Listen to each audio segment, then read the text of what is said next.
Welcome back to another episode of some of my favorite albums that I have in my collection and we also have in the Old Soul Record Club inventory right now.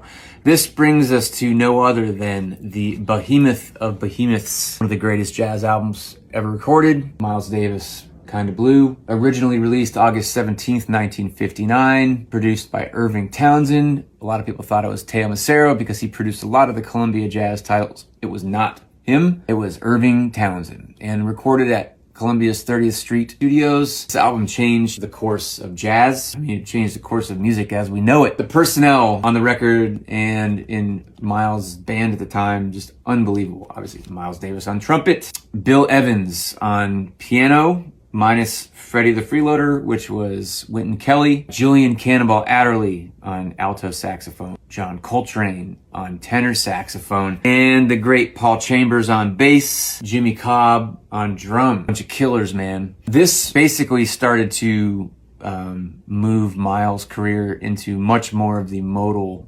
experimentation. Definitely it started to become a departure from just a lot of the traditional jazz standards that we all were familiar with before and leading up to 1959.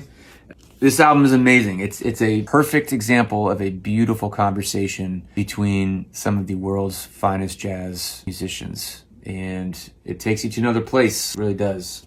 All the moods are on this album, starting with So What, perfect example of a modal masterpiece. You know, Freddie the Freeloader, great blues tune, flamenco sketches, one of my favorite ballads, absolutely gorgeous, absolutely stunning.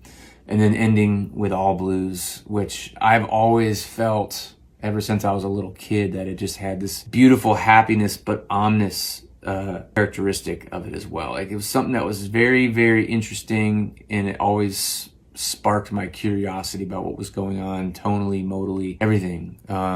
I can't say enough good things about this album. I mean, it changed my life. It'll change yours. Like I said, this is a 1961 mono pressing. So it was still during the 6i era of Columbia. 6 eyes meaning 3 Columbia logos on each side. In 1962, they went to the 2i labels, where they lost all these and they had slight different layout change, but you had 2 of the Columbia logos on each side. The condition of this is G+, that's conservative. It's like a light VG or a low VG on the wax, and then VG+ on the cover. So whether you get this album from me or if you get it from someone else, I just want you to have this album. So it'll change your life. It really will. Mark my words.